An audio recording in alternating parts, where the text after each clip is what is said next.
You're as cold as ice. You're willing to sacrifice our love. Salut à toutes et à tous, bienvenue pour ce 3e épisode de la 2e saison de Cold Facts. Comme promis, aujourd'hui on va parler majoritairement de Genève Servette, avec son nouvel entraîneur Pat Aymon qui remplace Chris McSorley, qui reste malgré tout directeur sportif. Et puis on va aussi parler de 2 autres clubs alémaniques cette fois-ci, Zurich, qui a beaucoup à se faire pardonner de la saison passée, puisqu'on le rappelle, les Zurichois n'avaient pas fait les playoffs. Et enfin Rapperswil, qui lui aura pas mal de difficultés à aller en playoffs.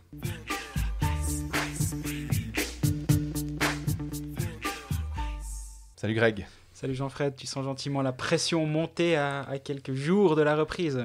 Je sens la pression comme Pat Aymon, finalement. Hein. C'est-à-dire C'est-à-dire que tu dois, vu que notre épisode est spécial Genève Servette, à peu de choses près, on sait que Pat Aymon, il a la pression de prendre la première équipe et de faire suite à Chris McSorley. C'est vrai que c'est pas une succession qui est facile à faire, effectivement. C'est vrai que c'est l'une des grosses nouveautés de ce Genève Servette version 2019-2020. La dernière fois que Chris McSorley avait cédé son banc, c'était à Craig Woodcroft pendant un petit moment assez tumultueux. Maintenant, il a, je pense, définitivement cédé sa place. À mon avis, là, on ne le reverra plus derrière le banc des Aigles. Ou alors, il faut vraiment qu'il se passe quelque chose de très particulier en coulisses, mais ça n'arrivera pas. Là, non, le nouveau cycle est vraiment lancé. Ça va être intéressant de suivre cette année, je pense. Exactement, un nouveau cycle qui se matérialise finalement avec 5 transferts en entrée. Il y en a peut-être eu plus, mais je pense que c'est les principaux. Roger Carrère qui vient de Zurich, Marco Miranda aussi des CDC Lions, Simon Lecoultre qui revient d'Amérique du Nord où il était en Québec Junior Major Hockey League, Marco Maurer de Bienne et Eric Fer, l'attaquant étranger qui était en NHL à Minnesota. Par contre, alors, du côté des joueurs partants, on a Bedzina, Dufner, Franson, Martinson, Vukovic, Almond, Bouma, Romy et Skilly. Quand je vois les noms, je me dis ça fait quand même passablement de joueurs, et ça fait passablement de joueurs d'expérience, j'ai envie de dire. Ouais, exactement. Et des gens qui faisaient partie des meubles, surtout si on pense à Bedzina, on pense à Vukovic, on pense à Romy aussi, qui a mis un terme à sa carrière. Ça, je pense que ça a été le dernier petit truc qui n'est pas allé dans le plan de base. Je pense qu'il était censé être là encore un petit moment, en tout cas une saison, Kevin Romy. Et voilà, il a décidé de mettre un terme à sa carrière de manière prématurée. Vu que le club veut un peu un rajeunissement des cadres, là, ça va aider dans ce sens-là finalement. Alors à court terme, c'est une perte. Est-ce qu'à moyen et à long terme, le club va bénéficier de tous ces départs et de cet arrêt en plus de Kevin Romy? Je suis assez convaincu. Tu dis rajeunissement des cadres. Patrick Aymon, c'était l'entraîneur des Junior Elite et Junior Elite de Genève sur ces 2 dernières saisons, ces 2 titres de champion. Donc on peut se dire, au vu des joueurs qui composaient ces Junior Elite qui vont monter dans l'alignement, qui vont passer pro finalement, c'est plutôt chouette d'être supporter de Genève parce qu'il y aura plein de nouveaux joueurs à voir finalement. Moi, j'aime bien ce qui se passe à Genève actuellement. Et ça, je vais le dire indépendamment des éventuels résultats. On met l'aspect, le toto match à Christian Constantin, on va dire, de côté. On réfléchit juste en termes de philosophie de club et d'envie de créer quelque chose. Et on critique assez certains clubs qui peuvent. On parle de Lausanne. On a parlé de Lausanne lors d'un des derniers épisodes où il y a peu de jeunes qui rentrent dans la première équipe. Là, c'est exactement une philosophie inverse. Un jour, ils se sont dit, bon, on arrête, on a envoyé des salaires pas possibles à certains joueurs, on a dépensé plus que ce qu'on avait à certaines occasions. Bref, il y a eu un management très, comment dire, allez, à la petite semaine. Et là, maintenant, non, ils ont coupé les vannes, ils ont dit, on gagne 1 franc et après on le dépense. Si on peut gagner 2 francs et en dépenser qu'1, c'est pas plus mal parce qu'on a le droit de gagner un petit peu d'argent aussi, ou du moins de ne pas trop en perdre comme par le passé. On a des jeunes, on a un vivier de jeunes joueurs qui a réussi à être 2 fois champion de Suisse élite. Ça ne veut pas dire que tous les élites vont monter en Ligue nationale A ou en National League. C'est pas comme ça que ça va se passer, non. C'est une évidence. Par contre, ça veut dire qu'on veut construire depuis la relève. Et le fait que Tchachka débarque, le jeune Tchèque qui va avoir la licence suisse, c'est aussi un signal dans cette direction. C'est-à-dire, voilà, on fait confiance à notre mouvement junior et on veut... notre force, c'est ça. Genève, c'est plus l'équipe qui fait venir des gros joueurs à coups de centaines de milliers de francs. Non, on a des talents on va les former ici, et c'est avec ces talents-là qu'on veut construire. Court terme, ça va être très compliqué. Moyen terme, je pense qu'on aura déjà les premiers fruits. Peut-être qu'à long terme, ça peut payer. Moi, je suis alors complètement d'accord avec toi sur l'intérêt. Moi, j'aimerais bien être supporter d'une équipe comme Genève parce que tu as plein de nouveaux joueurs à voir. Tu te dis, ce Sandy Smons, j'en ai entendu parler. Si je suis le club, je me dis, visiblement, c'est un jeune défenseur qui a pas mal de talent. Smirnov, c'est un attaquant dont on dit le plus grand bien. On a Le Coultre. Bon, on l'a jamais vu jouer face à des adultes en National League, mais on se réjouit de le découvrir. Carrera Miranda, ils auront des responsabilités à Genève. Alors, voilà. Oui, c'est pas du cru, mais ça reste des jeunes. Carrera Miranda, justement, alors, si on s'autorise une petite parenthèse, justement, Carrera, pour moi, c'est...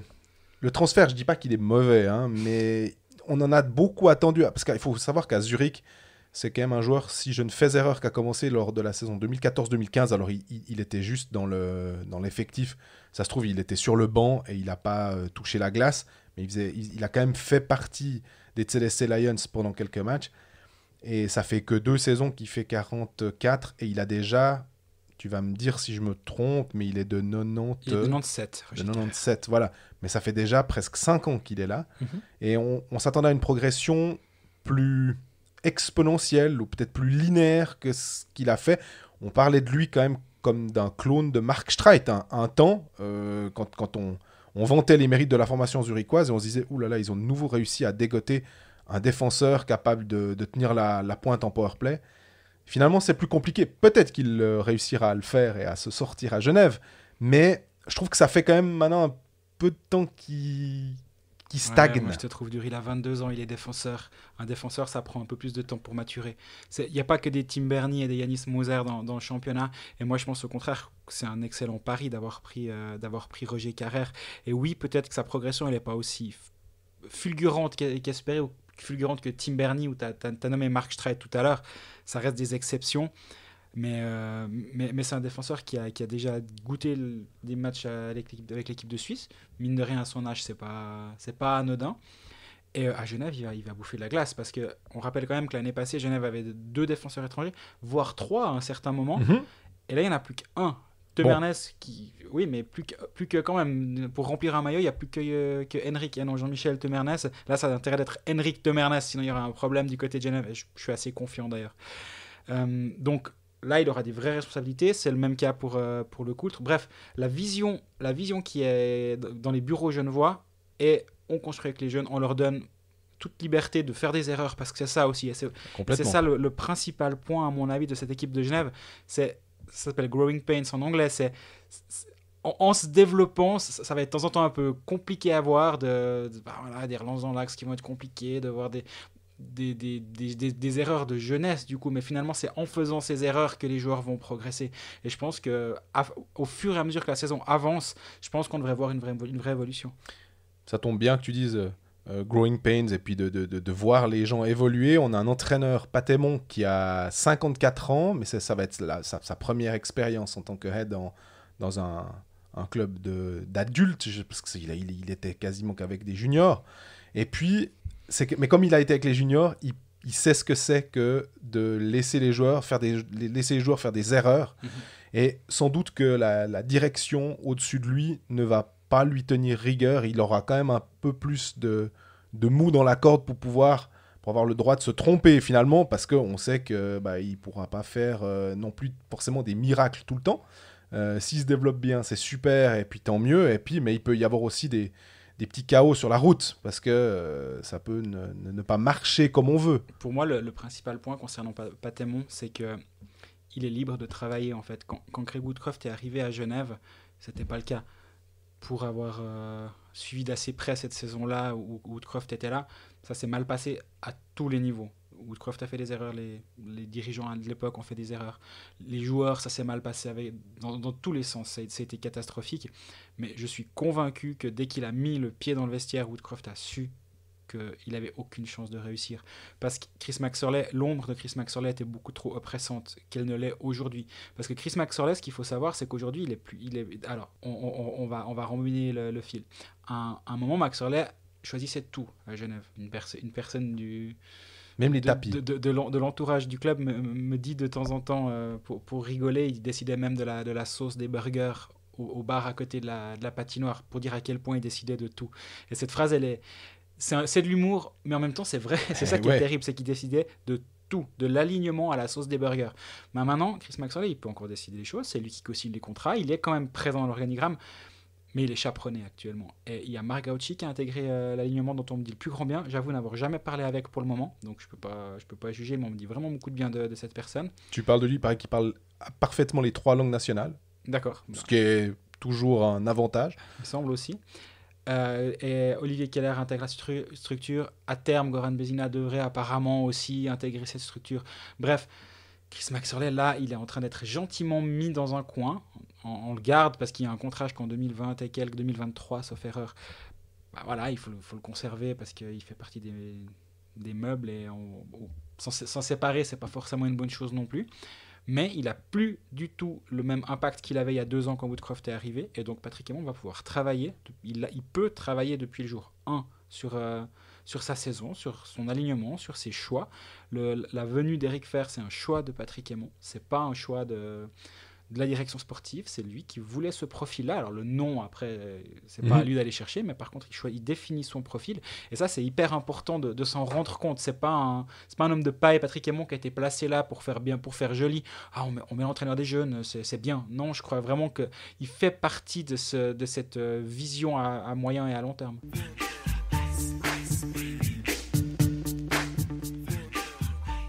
Alors, contrairement aux 2 premiers épisodes avec Jérôme Renard pour Lausanne et Laurent Kleisel pour Bienne, j'ai parlé un moment avec Grégoire Surdé pour avoir un entretien un peu plus long sur la situation genevoise après un été assez, chamboulé. Je lui ai demandé justement est-ce que désormais le calme était revenu au Vernet, puis je vous laisse écouter la suite de notre entretien. Ouais, alors le calme, c'est sûr. En tout cas, il y a quelque chose qui est de retour, c'est le plaisir.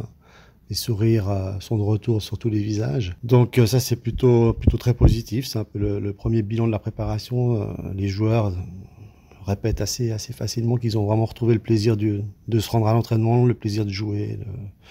Donc oui, ça, c'est sérénité retrouvée à Genève.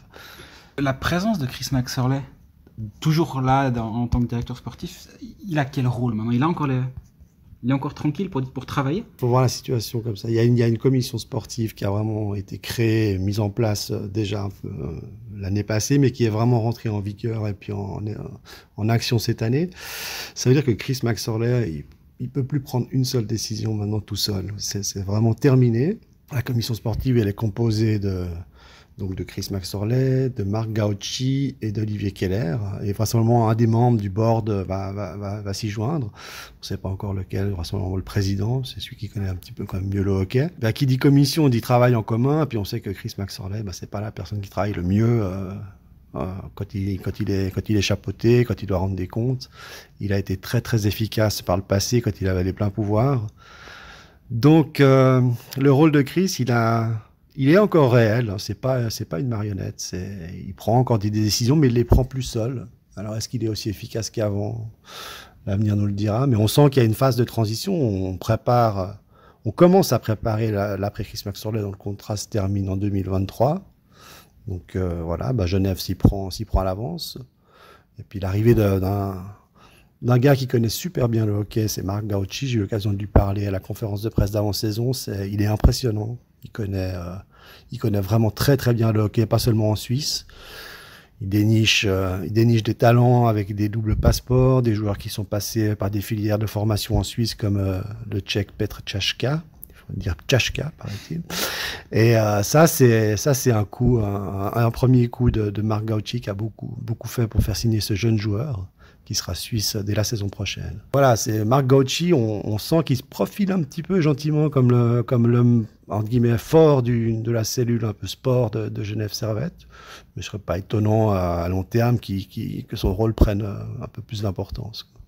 Durant l'intersaison, il y a eu beaucoup de départs de joueurs expérimentés. Je pense à Neil Vukovic, je pense à Goran Bezina, oui. Et j'en oublie sûrement d'autres. Ces départs-là, cette expérience, est-ce qu'elle va manquer sur la glace ?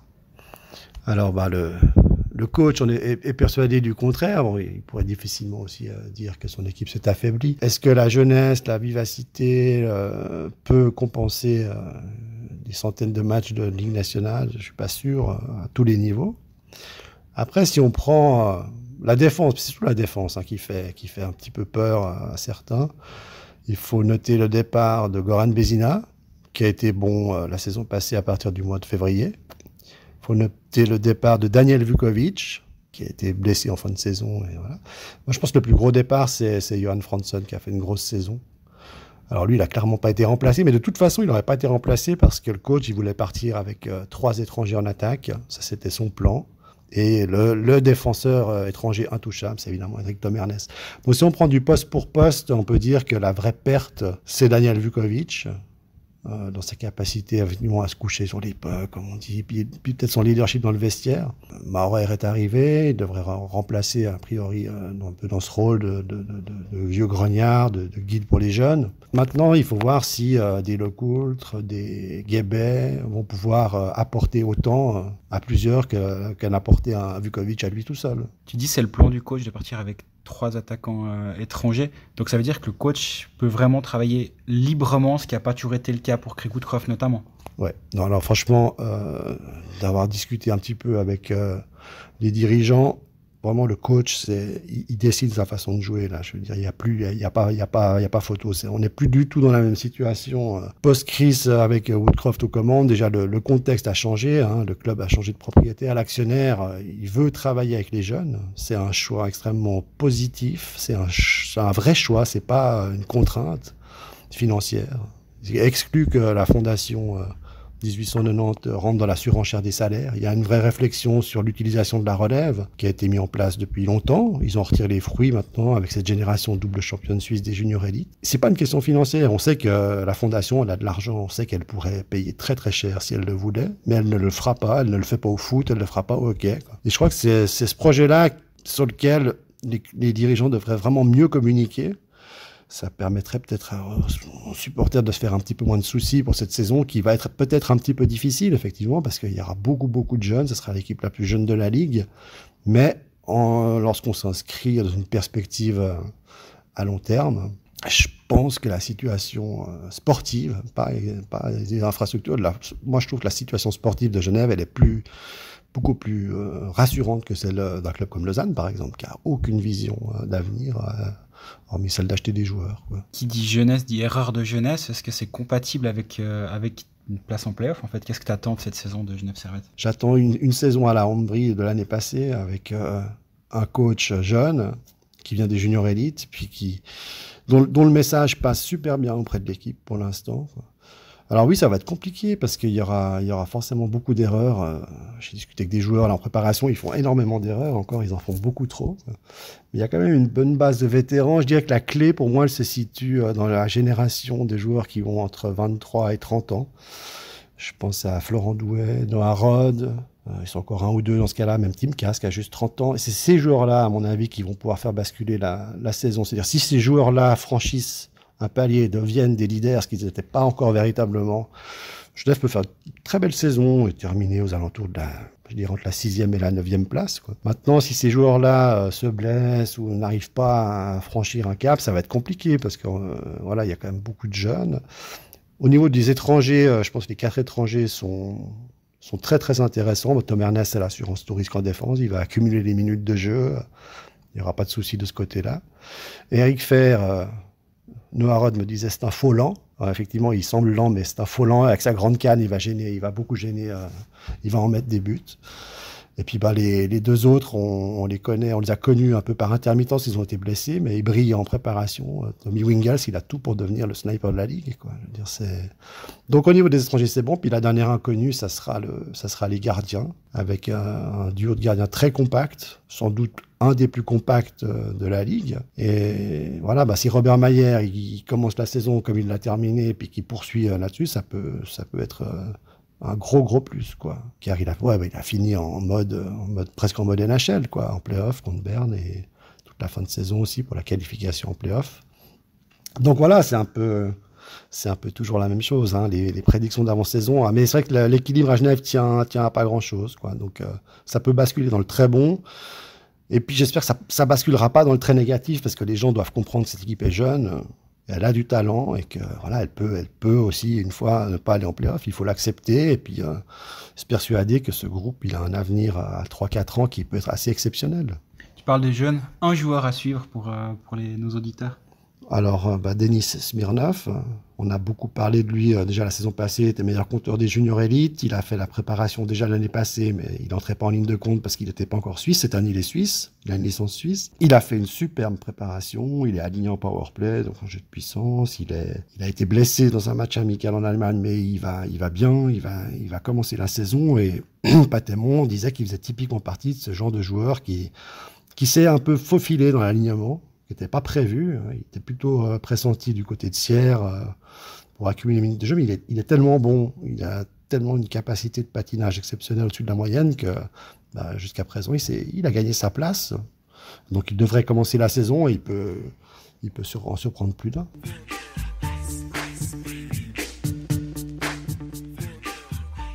Donc vous l'avez entendu, Denis Smirnov qui peut en surprendre plus d'un.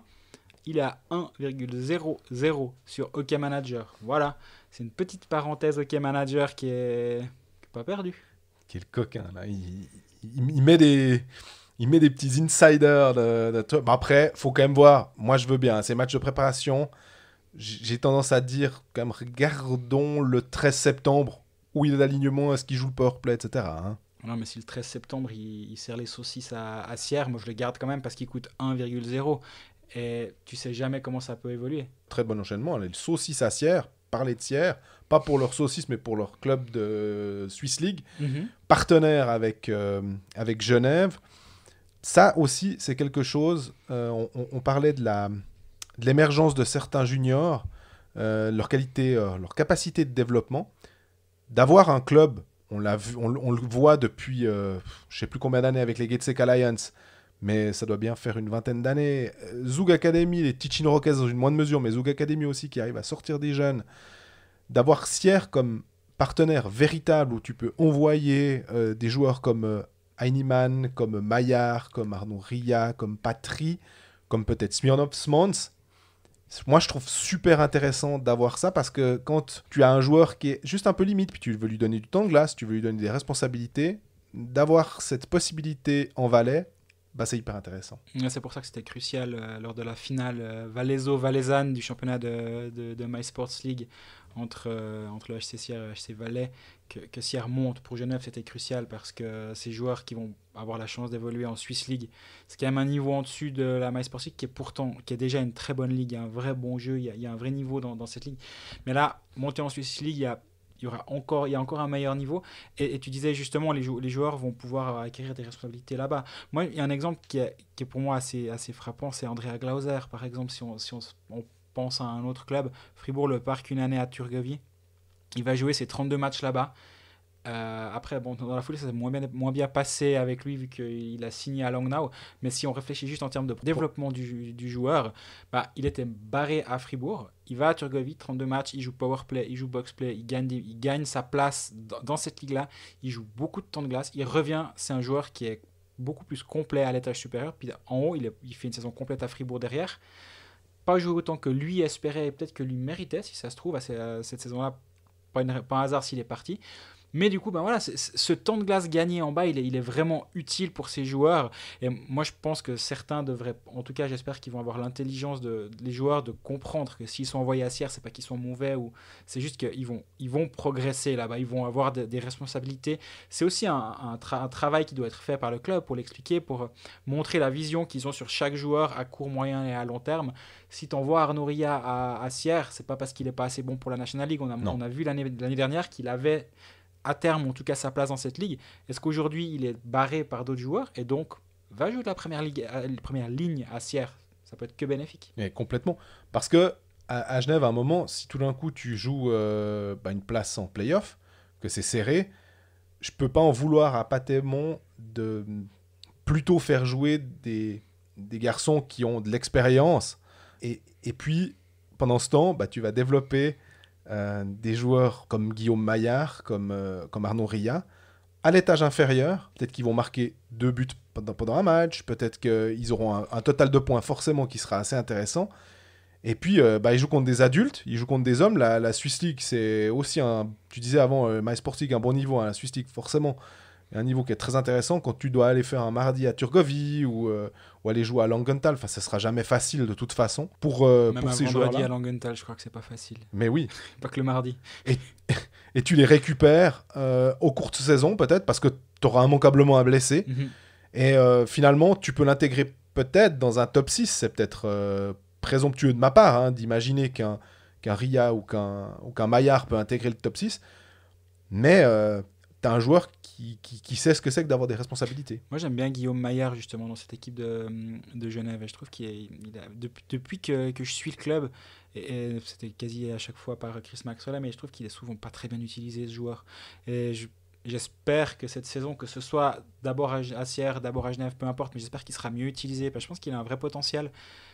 Et qui n'a pour l'instant pas été exploité. Je pense aussi à Noah Rudd au passage. À mon avis, l'année passée, on n'a pas vu le Noah Rudd au sommet de ce qu'il est capable de produire. À mon avis, Chris Maxwell l'utilisait pas très bien, je trouve. Et j'espère que Patémon, qui le connaît déjà, il l'a entraîné en junior. C'est ça la caractéristique principale de la plupart de ces joueurs, c'est qu'Aimon les a fait jouer en junior.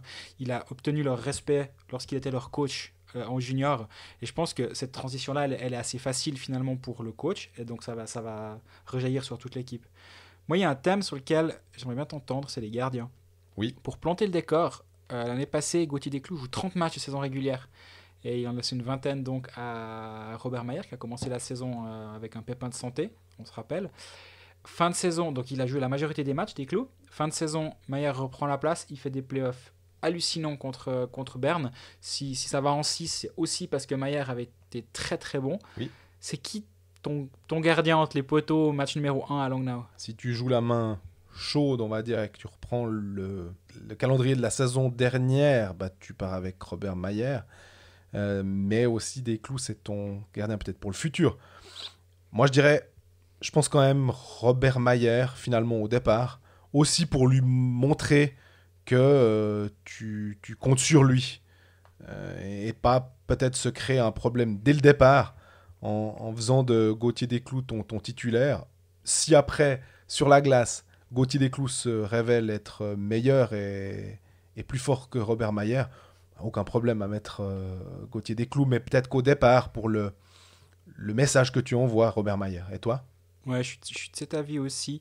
Déjà parce que Maillard n'a finalement que 29 ans, donc tu parles de futur, mais je pense que il peut être le gardien titulaire de Genève sur les 8 prochaines années. Maillard, il sera toujours pas trop vieux, donc le futur pour moi c'est pas forcément... Je comprends, hein, Desclous n'a que 23 ans, il est plus jeune, mais Robert Maillard, déjà c'est un gardien qui est en fin de contrat, et si commence sur le banc sa saison, moi je pense que ça peut vite commencer à grincer des dents. Pour cette raison, je vois pas comment tu peux ne pas faire de Maillard ton titulaire, ne serait-ce que pour lui montrer justement que s'il reste chez toi l'année suivante, si le club en a envie, mais je peux imaginer que oui, que c'est ton gardien et que ça vaut la peine de re-signer chez toi.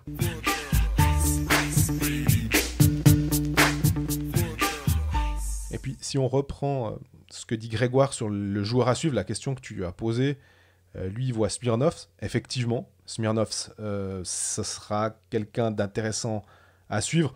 Je parlais de Smons, mais peut-être qu'ils ont quand même 10 défenseurs. Je ne suis pas sûr que Smons puisse tailler une place dès le début de saison dans l'alignement. Comme ça, je le vois plutôt peut-être aller à Sierre un moment pour s'aguerrir. Moi, je me réjouis de voir Simon Lecoultre, qui était un junior issu du Lausanne Hockey Club. Le mouvement junior, c'est assez rare pour le souligner. Qui est parti en Québec junior majeur. On se demandait s'il allait être drafté en NHL. Il a fait un bon championnat du monde M20 sous les ordres de notre ami Volvend quand ils ont fini 4e. Très juste. Il est très doué offensivement. C'est un garçon qui sait comment gérer un avantage numérique. Il faudra voir en National League. Mais je pense qu'il a les capacités quand même, alors peut-être pas pour... cette année tout de suite marquer un demi-point par match. Mais... Non, il a 20 ans, il ne faut jamais oublier ça. Voilà. Quand il sera sur la glace, il ne faudra pas oublier que c'est un joueur de 20 ans. Et il ne faudra pas aussi oublier que si par hasard il fait peut-être une bourde, c'est parce qu'il aura un jeu à risque. Et risk-reward, comme ils disent en anglais, ce que tu peux t'apporter, tu peux être récompensé si tu prends des risques. Ce sera un joueur comme ça, je pense. Oui, alors j'ai pas vu de match de Moncton Wildcats sur ces 3 dernières années, il faut être clair. Mais moi, il y a une statistique qui me frappe quand même. Et pourtant, Dieu sait si pour moi le plus-minus, on en a déjà suffisamment parlé. Mais moins 43, moins 31, 8. Je me dis qu'en 3 années, il y a quand même eu une progression incroyable dans cette statistique-là. Encore une fois, c'est à prendre avec toutes les pincettes qu'on veut. Mais moi, ça dépend avec qui il jouait, il était jeune, etc. Évidemment. Mais autant dans ce sens-là. Si ça avait été 8, moins 31, moins 48, on dirait « Oula, c'est quoi cette histoire ?» Exactement. Là, il y a un vrai signal positif. Je lui avais parlé après sa première saison là-bas. Il m'avait dit « Voilà, moi, offensivement, je sais ce que je peux apporter, mais voilà, je dois être capable d'avoir un jeu défensivement plus sûr. » Et c'était ça, ce sur quoi il voulait travailler. De ce qu'on me dit en coulisses, ça a fonctionné. C'est un aspect du jeu qui prend en compte. Et moi, je pense qu'il y a de bonnes choses qui peuvent l'attendre et attendre du coup Genève Servette avec ce joueur. Et puis, d'avoir perdu, on parlait je crois que tu parlais de ça en entrée d'épisode.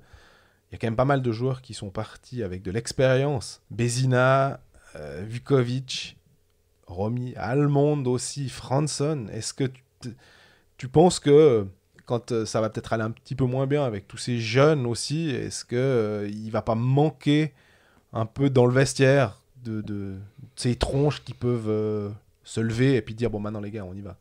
Ouais, Grégoire le dit assez justement. Il y a cette tranche d'âge des 23-29 ans qui doit justement maintenant prendre cette place-là. Et je peux imaginer que dans un vestiaire, quand tu as un Bézina qui prend une très grande place, quand tu as un Vukovic qui prend une grande place, Romy peut-être un peu moins par la gueule, entre guillemets, mais qui en impose aussi, c'est peut-être plus difficile de s'affirmer. Et moi, je le verrais dans l'autre sens, en me disant, ils ont l'occasion de montrer que ça peut être des leaders. Ils ont cette place à prendre. Et qui va être capable de la prendre ? C'est exactement un peu ce que disait Grégoire. J'ai un peu l'impression d'être un perroquet, mais si les Douai, si les Rod qui est capitaine de l'équipe depuis 2 saisons maintenant, donc je pense que c'est à ces joueurs-là d'être capable d'avoir les épaules solides. Mais pour moi, le joueur que j'ai envie de suivre cette saison, justement, c'est Noah Rod, parce c'est le même argument que pour Damien Ria. Il a que 22 ans, Damien Ria, Rod, il a que 23 finalement. Et on a tendance à l'oublier l'année passée. Pour moi, comme je l'ai déjà dit, il n'est pas utilisé comme il devrait l'être. Il finit quand même à 21 points, à 22 ans. Je pense que le futur, il est aussi assez bon le concernant. Il était de nouveau présent au championnat du monde en Slovaquie, donc il a encore acquis un statut supplémentaire. Là, c'était plus le petit jeune qui vient faire son premier mondial. Non, là, ça devient gentiment je n'ai pas envie de dire un international établi, parce qu'il n'y a pas de place assurée au championnat du monde. Tu le fais 2 fois de suite quand même. Donc, ça prouve que son travail et son implication, son impact, son état d'esprit sont valorisés par son coach. Et je pense que Noah Rod, cette saison, a tout pour franchir un palier sur la glace, mais aussi en dehors. Grégoire parle de place 6 à 9 pour Genève Servette en fin de saison. On n'a pas trop fait de pronostic jusqu'à présent, mais est-ce que toi, tu les vois aussi dans cette tranche-là ? Moi, j'aurais tendance à dire 6, c'est peut-être un petit peu haut, mais effectivement, se bagarrer pour les playoffs, ça va pas être facile. Hein. Peut-être plutôt entre les places 7 à 10. Ouais, moi je pense que dans mon pronostic, je pense que on va faire ça dans l'autre sens. Si on doit juste classer les équipes en faisant abstraction de tout le reste, à savoir le calendrier, juste les équipes en elles-mêmes, c'est une équipe qui a du talent, cette équipe genevoise. Il y a quand même, on n'en a pas parlé, mais Tanner Richard est toujours là. Jérémy Vick peut quand même planter ses 15 buts. Tout à fait. Il y a encore il n'y a pas que des jeunes. Non. Faudrait non plus pas faire l'erreur de ne parler que de la jeunesse de cette équipe genevoise. Problème, et ça je l'ai déjà parlé dans un autre épisode, donc là aussi je fais le perroquet, mais de moi-même cette fois-ci, c'est qu'on a toujours ce groupe Ambry, Rapperswil, Davos, et un de ces 3 va faire les playoffs. Et j'ai peur que ce soit au détriment de Genève. Ça ne veut pas dire que l'équipe qui va leur passer devant en jouant tous ces matchs contre je pense à Davos, va se qualifier selon moi, en jouant ces 12 matchs contre Rapperswil et Ambry. Pendant ce temps, le groupe de Genève Servette, c'est Lausanne, Fribourg et Berne. Voilà. Donc ça fait 6 matchs contre Berne, 6 matchs contre Fribourg, 6 matchs contre Lausanne. C'est censé, selon moi, être 3 équipes du top 6. Donc ça fait 18 matchs. Tu rajoutes 4 matchs contre Zug, ça fait 22. Et tu rajoutes encore 4 contre Zurich, puis c'est la moitié de ton championnat. C'est Exactement. que contre des grosses équipes. Alors, moi, je pense que si on compte déjà les 12 de Davos contre Ambry et Rapperswil, ben, ça peut vite faire un très gros écart qui va être difficile à combler sur les autres matchs, on va dire, où là c'est égal entre Davos et Genève. Donc, je vois pas Genève se qualifier pour les playoffs, mais pas forcément uniquement en raison de son manque de qualité, vraiment pas. Le groupe géographique, on rappelle que ce coup-ci, c'est Berne qui est dans ce groupe avec Lausanne, Fribourg et Genève, et qu'une année sur 2, c'est Bienne. Exactement. Donc, Ouais. mais pour ces clubs-là, enfin, peut-être pour Bienne, un peu plus pour Berne, ça leur change pas fondamentalement la vie, mais effectivement, quand tu as une équipe qui est un peu à la limite, et puis que tu vois tes autres clubs, en tout cas, peut-être pas forcément augmenter de niveau, mais rester à un très bon niveau, comme tu disais, avec Ambry, Rapperswil et Davos. Ouais, mathématiquement, on va dire les mathématiques sont pas en faveur. leur faveur. Après, ben, ça va, les maths, ça va jusqu'à un certain point. Après, il faut jouer les matchs et il faut les gagner ou les perdre. Mais ce point de vue-là fait que moi, je suis pas très optimiste pour Genève. Par contre, là où je suis très optimiste, c'est à moyen terme. Parce que je pense vraiment que le projet qui est mis en place actuellement, il est bien, il est intelligemment pensé. Même si Genève venait à rater les playoffs cette année, je pense qu'il faudrait pas le voir comme un échec, mais comme plutôt une phase d'apprentissage et rien d'autre. C'est ce que dit Grégoire aussi sur la communication du club. J'aurais effectivement aussi axé sur le fait qu'il ne faut pas penser uniquement play-off. Avec ma foi, on est en phase de reconstruction. Je crois que les gens, les supporters genevois, peuvent tout à fait l'entendre. Qu'à l'après Max Orley et le fait que la Fondation Vistorf veuille faire quelque chose à plus long terme ou moyen terme, comme tu disais. Vraiment de dire, allez, si on est... potentiellement en dessous de la barre, c'est pas une catastrophe.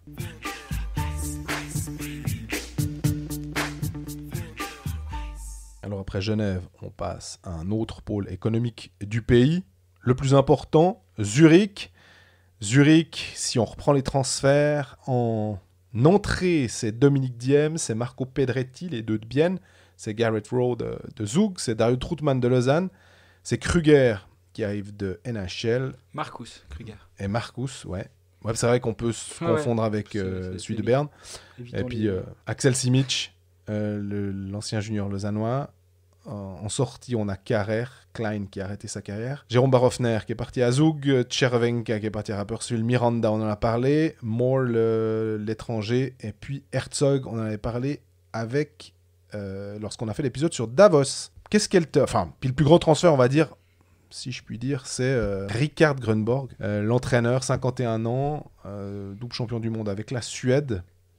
Qu'est-ce elle t'inspire, cette équipe zurichoise version 2019-2020? Déjà, elle m'inspire que je peux pas... Je et tous les analystes, je pense, mais je peux pas plus me planter sur Zurich que l'année passée, parce que tout le monde les voyait au pire premier et dans le moins bon des cas champion, à peu de choses près. Ils n'ont pas fait les playoffs, comme quoi, tout le monde bat tout le monde, etc. Est-ce que justement Zurich a peut-être appris, je ne sais pas si c'est le bon mot, mais en faisant venir des joueurs comme Marco Pedretti, qui est justement un bosseur, un Dominique Diem qui est l'ancien de la maison, qui a laissé guérir ailleurs, ils ont pris certains joueurs suisses intéressants, en plus de la base en place avec les Bodenmann, les Hollenstein, Peterson qui est toujours présent, etc. Mais puis la défense c'est la même que l'année passée, à peu de choses près, à Roger Carrère près, disons. Tim Berni a progressé encore. Moi, je l'aime bien, cette équipe, finalement. Je pense qu'elle est très solide. Entre les poteaux, Fleuler, il tient la route. Derrière, Blindenmacher a pris un petit peu d'âge, peut-être. Oui. Mais à l'inverse, Berni, c'est un 2000. Phil Battisberger, c'est un 95. Ils ont Alexander Brown qui fait une très belle saison à Getse. C'est un 96. Gehring, finalement, a que 29 ans.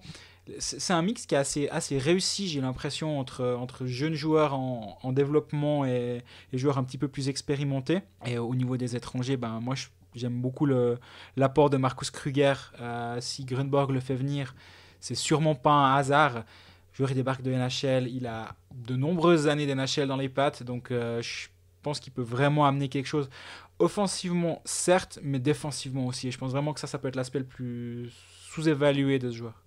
Et puis il y a Robert Nilsson aussi qui est toujours blessé, ce crève-cœur. Ouais, alors là c'est un crève-cœur, mais je sais pas quoi dire. Là je suis dépité concernant Robert Nilsson. Il est... Alors ça, c'est triste hein, pour ce joueur. Bah, non, alors c'est clairement triste. Il est sur la photo, pas la photo d'équipe, mais il a son portrait sur le site du club. Donc, il est toujours pas loin d'être là, disons. Mais il fait une saison blanche. Il a joué que 21 matchs la saison dernière. La saison d'avant, en 17-18. Mais voilà, c'est un joueur fantastique. Il est 15-16, il a 52 points. L'année d'après, il a 51 points. Quand il joue que 21 matchs, il a 26 points.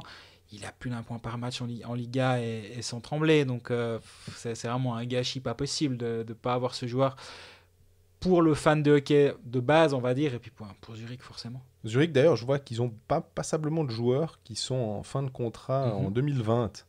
Après, on va mettre tout de suite des bémols. Hein. Tim Bernie, 2020, mais Zurich peut tout à fait leur signer parce que c'est un gars de la maison. Phil Baltisberger et Chris Baltisberger aussi. On parlait de Chris Baltisberger comme étant un transfert potentiellement intéressant, un agent libre sur le marché, ouais. très intéressant. Maxime Noro, voilà aussi, et puis Dave Souter. Très intéressant aussi. On verra si Zurich arrive à les conserver. Je me demande aussi, tu disais Marco Preletti, mais je regardais ses statistiques. Alors, de nouveau, c'est purement des chiffres, mais sur les 3 dernières saisons, il est plutôt en train de baisser. Il y avait plus de 25 points, je crois, 2 années de suite à Bienne. Puis la dernière année, là, petit cran en dessous. Alors peut-être qu'il se donne plus défensivement, puis qu'il fait un peu moins offensivement. Mais je pense que c'est aussi tributaire de son rôle dans l'alignement à Bienne, qui a également fait un pas vers l'avant. Sur les ailes, ils ont fait venir Damien Brunner, qui a pris une des places. Donc il a aussi un peu rétrogradé dans l'alignement. Mais c'est un joueur d'impact qui peut être très intéressant. Par contre, là, effectivement, là où tu as raison, c'est qu'il peut être défensivement très intéressant. Mais ça, pour Hockey Manager, par exemple, ça ne va pas être très intéressant pour nous. Et aussi par rapport à sa production, s'il finit la saison avec 12 ou 14 points contre 16 et 25 les années précédentes, ça ne veut pas dire qu'il aura fait une mauvaise saison. Justement, il amène beaucoup d'autres choses. Et c'est justement ce genre d'autres choses qui ont peut-être fait défaut à Zurich l'année dernière. Et le transfert de Pedretti, il peut surprendre au premier abord, mais de ce point de vue-là, pour moi, il n'est pas surprenant. Par contre, un qui ne surprend pas comme transfert, c'est Garrett Rowe. J'ai envie de dire, normalement, Zurich, c'est ce qu'il a obtenu, parce que c'est un joueur américain. La saison dernière avec Zouk, c'est du 1 point par match, en gros, normalement, et c'était ça avant même qu'il débarque en Suisse. Oui. Est-ce qu'on remplace Chervenka par Rowe? Toi, tu dirais que c'est plutôt Kruger ou c'est plutôt Rowe qui remplace Chervenka? Alors ça, après, c'est au coach de décider. C'est 2 centres. De toute façon, Chervenka, il était souvent pas sur la glace, c'est plus au Tibit à manger avant les matchs où on le croisait quasi à chaque fois. Mais Rowe, il est rigolo parce que lui, il peut jouer en Autriche, c'est 44 matchs, 43 points. Après, il va en Allemagne, 51 matchs, 51 points. Du coup, tu dis, bon, il va en Suède, ça va être compliqué. Meilleur championnat, un peu plus défensif. 41 matchs, 41 points. Première saison à Zug, 44 matchs, 49 points. Deuxième saison, 31. C'est un métronome, le type. Donc, s'il joue 50 matchs, il finit à 50 points. Il faudra aussi que Frédéric Peterson, peut-être, se retrouve un peu. On se souvient de lui, est tellement étincelant avec Lugano. Mais plus compliqué. Moi, surtout, ce qui est intéressant cette année, c'est que la saison dernière, c'était un cirque à Zurich, il faut être clair. Ils ont commencé avec Serge Aubin, qui avait aucune ou très peu d'expérience dans un club de cette envergure-là. On rappelle qu'il venait d'Autriche et il était débarqué au bout de quelques mois.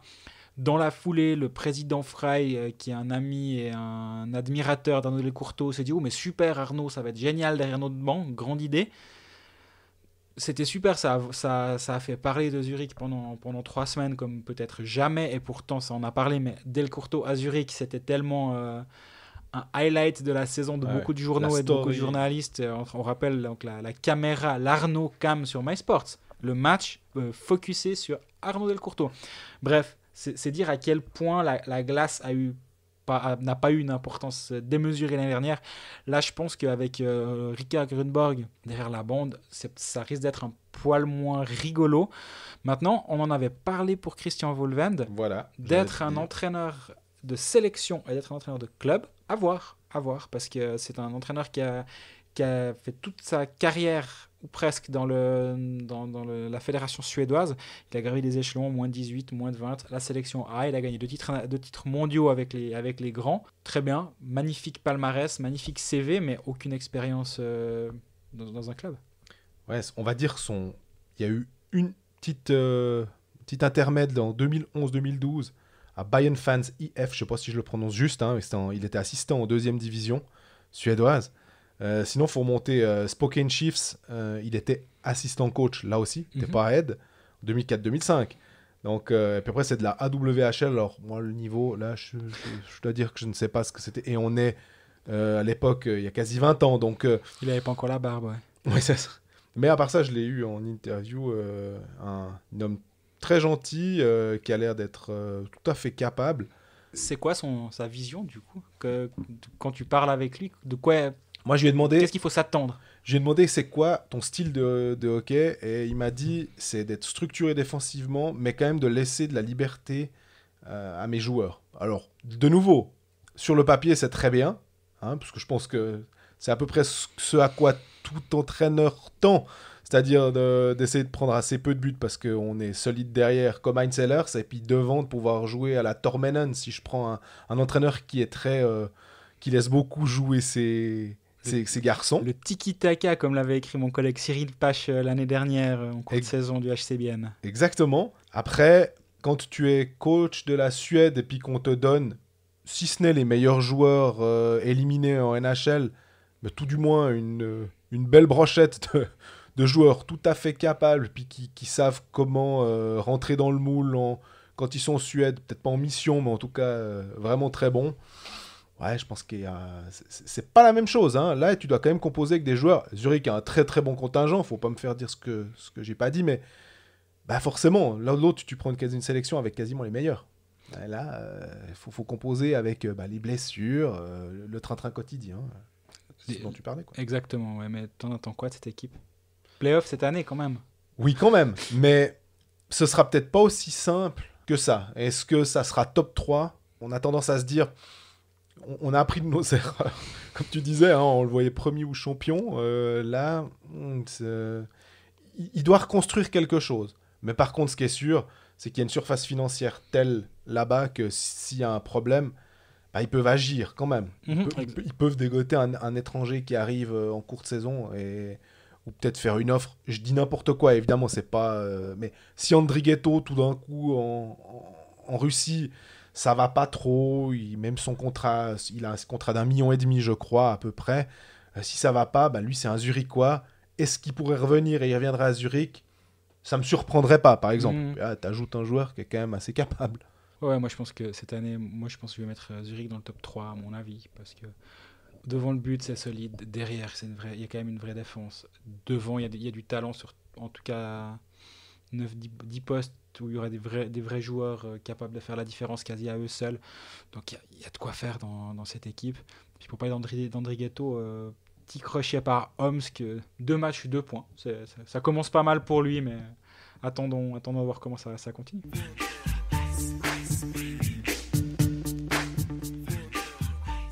Dernier club à passer au crible pour cet épisode. C'est sans doute pas le plus sexy. Hein, je crois que on est tous d'accord là-dessus, mais quand même, Rapperswil Jona, Rappi pour les intimes. Qu'est-ce qu'on a comme transfert avec Rappi? On a Dufner, on a Dominique Egli, on a Florin Randeger, Vukovic, Chervenka, Sandro Forer, ancien de Fribourg-Gotteron, Loosely et Rowe. Et puis alors... Rowe, Andrew Rowe. Voilà, exactement. Ouais. R-O-W-E et pas R-O-E. Ceux qui sont partis, Gilroy, Olin, Elbling qui a pris sa retraite, Iglesias qui est parti en Swiss League, Svenberger, Josh Primo, Rizzello, Knelsen, Mason, Sven Lindemann. Bah, gros transfert, il n'y en a pas beaucoup. Chervenka, immense transfert pour un club comme Rapperswil. Voilà, mais c'est ce que j'allais dire. Chervenka, immense transfert pour eux. Et puis bah, notre copain, celui qui restera le premier invité de Colfax, Daniel Vukovic, qui a signé 2 ans là-bas. Tu penses qu'il va se plaire sur les bords du lac de Zurich?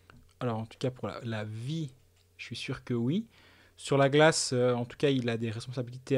Il en aura plein les bras, là-bas. Et plein de pucks à bloquer, du coup, j'imagine. Donc ça risque de lui faire plaisir. Et puis, pour revenir à Roman Chervenka, c'est un joueur qui, là aussi, on parlait du point par match. Depuis qu'il est en Suisse, il a plus d'1 point par match en moyenne. L'année passée, saison pourrie, hein, 22 matchs, 21 points quand même, mais saison pourrie par les blessures. Il a eu une thrombose, une embolie pulmonaire. Enfin, C'était pas drôle. Hein. C'était un dictionnaire médical à lui seul. Donc là, il faut espérer qu'il soit en meilleure santé. C'est un pari qu'a dû prendre Rapperswil. Et que c'est un club comme Rapperswil doit prendre ce genre de pari. Il a 33 ans, il aura 34 ans le 10 décembre. Exactement. Tu parlais de risk-reward. Ben, là, on est en plein dedans. Si ça marche, il finit à 53 points. Si ça marche pas, ben, compliqué. Le succès ou non de Rapperswil cette saison va passer par Roman Červenka et Kevin Clark, c'est les deux étrangers. Kevin Clark, c'est aussi un bon joueur. Il peut faire son point par match en Suisse. Oui. Mais c'est le lot des joueurs des clubs de bas de tableau. Finalement, ils peuvent pas régater sur le marché des joueurs suisses, ou pas encore, du moins, vu qu'ils sont qu'en deuxième saison dans l'élite, hein, on rappelle. Mais sur le marché des étrangers, tu es un peu plus concurrentiel, parce que tu peux te battre avec les mêmes niveaux, au même niveau financier que certaines autres équipes. Et donc, il y a moyen de faire venir Kevin Clark qui tient la route, Červenka qui est un bon étranger. Christophe fait une belle saison l'année dernière, donc pourquoi pas ? Pourquoi pas arracher quelques matchs par-ci, par-là et continuer de construire ? On parlait de ce Andrew Rowe, hein, qui est un Américain qui a 31 ans. Sa dernière saison, c'est à Mora en Suède. 33 points en 46 matchs, 15 buts, dans un championnat défensif. Peut-être que ça peut aussi être une bonne surprise. Là aussi, je pense que le power play pour eux, ça va être déterminant pour pouvoir gagner des matchs. On parlait du groupe géographique qu'ils partagent avec Ambri, Davos et Lugano, si je dis pas de bêtises. Mais c'est pas le groupe qui apparaît le plus compliqué. Hein, non, je suis d'accord avec toi. Donc, ils devraient pouvoir quand même faire des points à la maison. Tomlinson est un entraîneur, il me semble, qui est assez intéressant, qui lui ont fait confiance en tout cas. La pression va gentiment commencer quand même, c'est ça le truc à Rapperswil. C'est juste. Que la première année après la promotion, en gros, on te dit t'essaies de pas nous ramener trop de valises quand tu pars à l'extérieur, puis à la maison, si de temps en temps on peut en arracher un, surtout quand c'est un roman, tant mieux, parce que l'année passée, on rappelle qu'ils ont quasi fait 80% de leurs points contre les clubs romans. Hein. Fribourg, on sait quelque chose, parce que c'est quand même contre Rapperswil qui foirent leur fin de saison. La pression va gentiment venir. Maintenant, t'es en an 2, donc on voudra une progression. Est-ce qu'elle va venir ? Peut-être. Si elle vient pas, ben là, ça peut gentiment commencer à devenir tendu. Moi, il y a un sujet que je vais suivre cette saison, c'est Kai Schwery. Parce qu'on rappelle quand même qu'en début de saison 16-17 à Genève, il a le casque de top scorer. Oui. Que Chris Maxwell dit, c'est notre Lino Marchini. Donc leur Lino Marchini, en première saison, il est prêté à Ajoie. Deuxième saison, il fait 33 matchs, 9 points, 1 but. Après, il part à Rapperswil pour se relancer. Il se relance tellement qu'il est prêté à Turgovie en cours de saison. Et on rappelle que c'est un joueur qui est doué offensivement. Il fait 2 saisons en Ligue majeure junior du Québec et 100 points à peu près en 80 matchs. Mm-hmm. Il a vraiment du talent. Il a que 22 ans. Et moi, je reste convaincu que ce joueur a une place en National League. Maintenant, est-ce qu'il a la tronche pour ? Je ne sais pas. Franchement, je n'ai pas la réponse à cette question. Mais il ne peut pas aller beaucoup plus bas qu'être prêté à Turgau alors qu'on attendait de lui d'être le nouveau Lino Marchini, quoi. Moi, j'ai 2 joueurs que j'ai envie de suivre avec attention. J'ai envie de dire à la fois sur la glace et à la fois pour Hockey Manager. Ça fait un peu un double pack, quoi. C'est Dominique Egli, notre crève-cœur de l'année passée parce qu'on pensait qu'il allait être vraiment très très bon à Bienne. Ça ne s'est pas forcément passé comme il faut. Tu sais ce que c'est la définition de la folie, hein ? Tu vas me la rappeler, mais... C'est faire la même chose et espérer un résultat différent. Dominique Egli, tu n'y crois pas ? Si, je pense qu'il va avoir une chance là. Ouais. Parce que c'est un joueur qui a une capacité sur le jeu de puissance. Il a 21 ans. Hein. Voilà, puis qu'il faudra bien trouver quelqu'un pour... Il n'y a que des défenseurs suisses, hein, aussi à Rapperswil, donc il faudra bien trouver quelqu'un pour mettre à la pointe, même s'il décale un étranger pour jouer peut-être avec 4 attaquants étrangers sur le powerplay. Mm-hmm. Voilà. Et puis, le deuxième, ça, c'est pas un secret pour toi non plus, parce qu'il se trouve qu'on en a déjà discuté, c'est Michael Lousli, qui a déjà... Ça, il faut pas dire, attention, c'est pas malin, ça. Qui a déjà un certain âge, finalement, il est plus tout jeune, il a, alors, certes que 24 ans, mais il fait 27 points avec Turgovie la saison passée, et je voulais regarder aussi en play-off, parce que il me semble qu'il était pas mal, effectivement, c'était 15 points en 12 matchs. Et c'est ce sample-là que je me dis, tiens, en play-off, quand c'est un peu plus difficile, ça se rapprochera peut-être un petit peu plus de la Ligue, la National League. Donc voilà, il a été prêté à Rapperswil, il a fait 3 matchs, il a fait 0 points, donc n'attendons pas non plus du demi-point par match de Michael Lousli.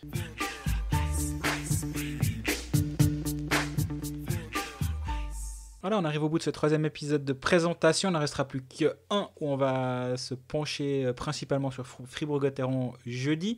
D'ici là, notre Ligue Hockey Manager est toujours disponible. On est 200 à y participer, ce qui est juste hallucinant. La compétition va être féroce. On a déjà décidé qu'on n'allait pas gagner, parce qu'on est poli, on va pas être comme ça et la gagner. On est vraiment trop gentil. En attendant, vous pouvez toujours nous contacter sur les réseaux sociaux, Facebook, Twitter, Instagram, etc. Nous écouter, on est maintenant sur YouTube également. Si vous préférez au bureau, c'est jamais une mauvaise idée que d'écouter par ce biais-là. Et on est présent sur les Puckalistes aussi pour cette saison. Une semaine sur 2, c'est l'un de nous deux qui s'y rend, en alternance avec Didier Massy, l'arbitre désormais de Swiss League. Alors hier, c'était le premier épisode. Exactement, donc on était tous présents là, cette fois-ci, mais là, ça va s'alterner dès lundi prochain. Et ben voilà, on y est bientôt à cette reprise tant attendue. Profitez des matchs de coupe en attendant. Donc, ce soir, ça commence avec HC Valais Fribourg et demain les 3 autres romans qui rentrent en lice. D'ici là, profitez bien des derniers jours d'été. À bientôt.